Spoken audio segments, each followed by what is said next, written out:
आज बेटा बात करते हैं हिंदी कक्षा 10 यूपी बोर्ड निबंध चल रहे हैं अपने, ठीक है, निबंध चल रहे हैं। और आज हम आपको छठा या छठवां निबंध बता रहे हैं। एक आध दो और बताएंगे, इन्हीं में से एग्जाम में आ जाएगा आपके निबंध। 7 अंक का होता है बेटा, 4-5 निबंध आपको एग्जाम में देता है वो, और उसमें से किसी एक निबंध आपको लिखना होता है अपनी कॉपी में।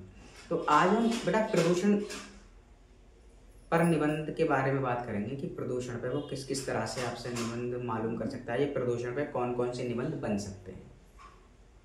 तो हम इस पे बात करते हैं। मैं कक्षा 10 यूपी बोर्ड की बात कर रहा हूँ, ठीक है। तो हम आज पर्यावरण प्रदूषण पे निबंध की बात करते हैं कि पर्यावरण प्रदूषण पे किस किस तरह से निबंध बना के वो आपसे कक्षा 10 में मालूम कर सकता है एग्जाम में। तो ठीक है, हम अपने निबंध पे चलते हैं। तो सबसे पहले जो ये मैंने लिखा है अच्छे, तो मतलब ये 6वां निबंध है, मतलब छठा निबंध है। ये 6 निबंध हो जाएंगे आज आपके कंप्लीट। इसमें कैसे कैसे प्रदूषण पे कैसे कैसे निबंध बन जाएंगे। प्रदूषण की समस्या और समाधान, यानी कि प्रदूषण की समस्या और उसके समाधान, या पर्यावरण एवं स्वास्थ्य, पर्यावरण और स्वास्थ्य, प्रदूषण तथा मानव समाज, यानी कि प्रदूषण और मानव समाज, यानी कि प्रदूषण या पर्यावरण प्रदूषण, पर्यावरण प्रदूषण, ठीक है, या प्रदूषण की समस्या, प्रदूषण की समस्या। अब भाई मैं आपको बताता हूँ कि हेडिंग का बहुत बड़ा रोल होता है किसमें, निबंध में। जब तक आप हेडिंग नहीं डालोगे सही तरह से, तब तक आपको नंबर नहीं ठीक ठाक मिलते किसमें, एग्जाम में। तो भाई मैं रोज बताता हूँ आपको कि निबंध कोई सा भी आप ले लीजिए, प्रस्तावना नंबर 1 और लास्ट वाली जो उपसंहार होती है वो तो पढ़ना ही पढ़ना है अधिकतर। और बाकी हेडिंग क्या होता है, आपके निबंध पर डिपेंड करता है कि आप कौन सा निबंध लिख रहे हैं। तो उसी निबंध के ही अकॉर्डिंग आपको हेडिंग उसमें डालनी पड़ेगी। किसमें, जब आप निबंध लिखते हैं तब उस निबंध में डालनी पड़ेगी वो हेडिंग। तो आज हम बात कर रहे हैं पर्यावरण प्रदूषण पर निबंध। तो ये क्या बोलते हैं, आपको 5 तरीके के निबंध हो गए। नंबर 1 प्रदूषण की समस्या और समाधान, नंबर 2 पर्यावरण और स्वास्थ्य, नंबर 3 प्रदूषण तथा मानव समाज, नंबर 4 पर्यावरण प्रदूषण, और नंबर 5 तुम्हारे क्या होता है, प्रदूषण की समस्या। 1 2 3 4 5, ये 5 तरह से प्रदूषण पे निबंध है, ये मैंने बताया है आपको। अब इसमें लिखेंगे कैसे, भाई लिखेंगे प्रस्तावना, ठीक है।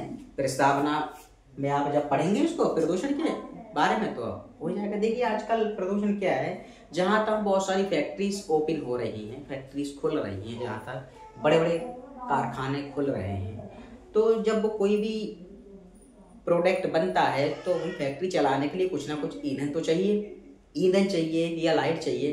तो ठीक है, तो क्या बोलते हैं उसमें से जो अपशिष्ट होते हैं, मतलब धुआं वगैरह निकलता है, बहुत सारी और भी चीजें होती है जिसमें निकलते हैं, तो क्या होता है वो बेटा प्रदूषण फैलाता है।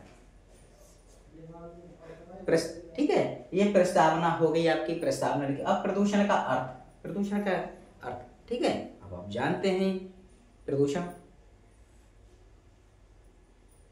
जहां तहां फैल ही रहे हैं, बड़े बड़े कल कारखाने बन रहे हैं, वो ओपन हो रहे हैं, ठीक है, प्रदूषण।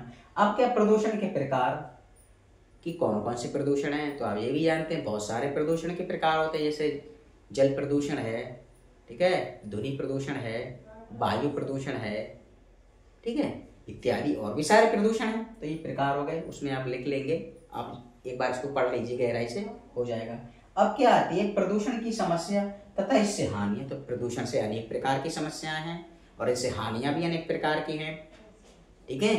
एक दो हानि थोड़ी नहीं है, बहुत सारी अनेक हानियां हैं और अनेक समस्याओं का भी सामना करना पड़ता है, किससे, प्रदूषण के कारण। अब प्रदूषण का समाधान, प्रदूषण का समाधान कैसे कर सकते हैं, कैसे होना चाहिए, प्रदूषण का समाधान कैसे करेंगे आप, तो ज़्यादा से ज़्यादा वृक्षारोपण करिए, ज़्यादा से ज़्यादा वृक्ष लगाइए, ठीक है।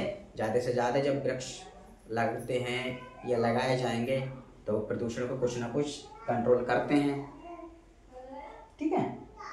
तो ये हो गया। अब प्रदूषण का समाधान हो गया वृक्ष में। नंबर 5 उपसंहार।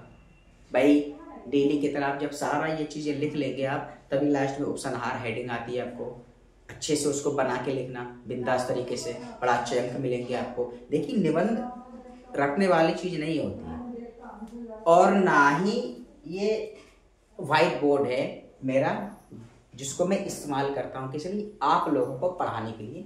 तो इस पे इतना सब कुछ लिखना, निबंध लिखना, ये बेटा अपने आप में बड़ी बात है। देखिए अगर डिजिटल बोर्ड होता तो हम उसको आपको जूम करके दिखा देते कि कैसे लिखना है, ऐसे लिखना है। फिलहाल हाँ, हेडिंग मैंने बताई बिंदास तरीके से, और ऐसी हेडिंग डालना। और अगर आपके इसके अलावा भी अगर और हेडिंग याद हो तो आप इसमें वो भी ऐड कर सकते हैं अपने समय के अनुसार। समय के अनुसार आप इसमें हेडिंग इस्तेमाल करिए। और ये निबंध 5 तरीके के हैं, 6 निबंध हम बता दिए आपको। अब क्या बोलते हैं, आपको प्रदूषण के बारे में कैसे निबंध लिखना, ऐसे आप लिख लीजिए। हेडिंग बिंदास तरीके से डालिए और उनके नीचे अंडरलाइन जरूर करिए, मैंने पिछली वीडियो में बताया ही है आपको। और हाँ, इसमें से ग्रीन का या राइट का इस्तेमाल मत करिए आप, आपको ब्लैक पेन और नीले पेन का इस्तेमाल करना है। ब्लैक क्या होता है, हेडिंग डालने के लिए होता है, और नीला वाला क्या होता है बेटा, आपको लिखने उसमें। जैसे प्रस्तावना आपने डाला काले पेन से, इसी प्रस्तावना है, ये काले पेन से डाला, इसके नीचे अंडरलाइन कर दिया।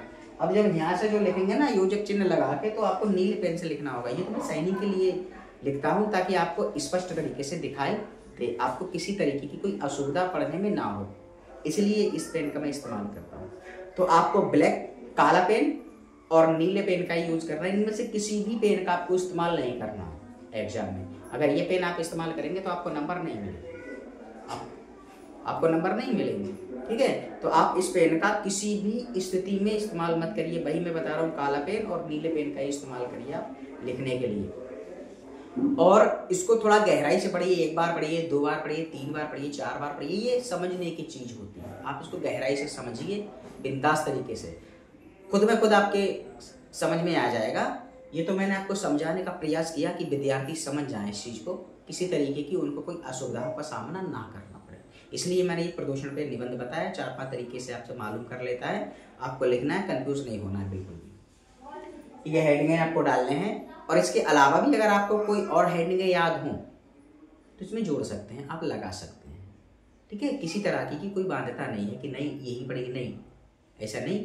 आप अगर याद हो तो आप वो भी लिख लीजिए, कोई दिक्कत नहीं है इसमें, किसी तरह की कोई समस्या नहीं होगी आपको। तो 7 नंबर हैं आपके, 4 या 5 निबंध एग्जाम में आते हैं, और आपसे किसी एक निबंध पे या किसी एक चीज निबंध पे आपसे निबंध लिखवाते हैं, किसी एक विषय पर, ठीक है। पर्यावरण हो गया, बेरोजगारी होगी, भ्रष्टाचार हो गया, ठीक है, भारतीय किसान का जीवन हो गया, बहुत सारे ऐसे निबंध हैं, आतंकवाद पे हो गए।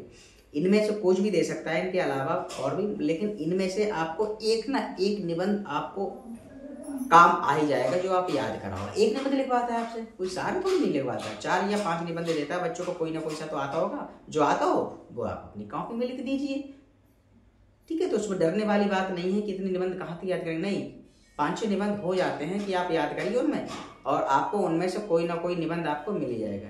तो इसीलिए मैंने ये वीडियो बनाई, और इसको थोड़ा गहराई से पढ़िए आप, ध्यान से मन लगा के पढ़िए, तन और मन दोनों, क्योंकि एग्जाम का समय ज़्यादा नहीं है आपके पास। इसको गहराई से आप पढ़ेंगे, समझ में आ जाएगा। और ये रटने वाली चीज़ नहीं होती, ये समझने वाली चीज़ होती है। इसको जितना पढ़ेंगे आप, जितनी बार पढ़ेंगे, जितनी बार समझ पढ़ेंगे, उतनी ही ज़्यादा, इससे ज़्यादा गहराई में आपकी समझ में आ गया, निबंध आएगा। और मैं दोबारा फिर बता रहा हूँ कि रटने वाली चीज़ नहीं है, ये समझने वाली चीज़ है। आप इसको गहराई से पढ़िए, समझिए। 1 बार नहीं आता है समझ में, 2 बार आएगा, 2 बार में नहीं, 3 बार में, 3 बार में, 4 बार में, 4 बार में, 5 बार में, ठीक है। ऐसे आप जब उसको समझ के पढ़ेंगे तो आपके याद हो जाएगा। ये रटने वाली चीज़ नहीं। और हाँ, 7 अंक होते हैं इसके लिए, 7 अंक दिए जाते हैं आपको, कोई 1-2 अंक नहीं है जो आपको 1-2 अंक दे दिए और क्या बोलते हैं आपसे पूछ लिया 7 अंक। पता है डिवीजन को कहाँ से कहाँ ले जाते हैं?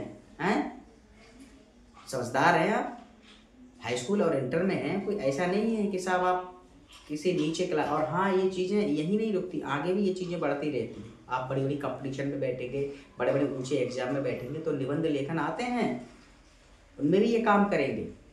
मतलब ये भी निबंध काम कर सकते हैं, इनके अलावा और भी निबंध काम कर सकते हैं, ठीक है। तो आप पढ़िए, मेहनत से इसको लिखिए बिंदास तरीके से, और इस वीडियो को ज़्यादा से ज़्यादा शेयर करिए, और हमें YouTube पे सब्सक्राइब करिए और Instagram पे फॉलो करिए। तो ठीक है बेटा, अगले सेशन में फिर उपस्थित होते हैं, तब तक के लिए धन्यवाद।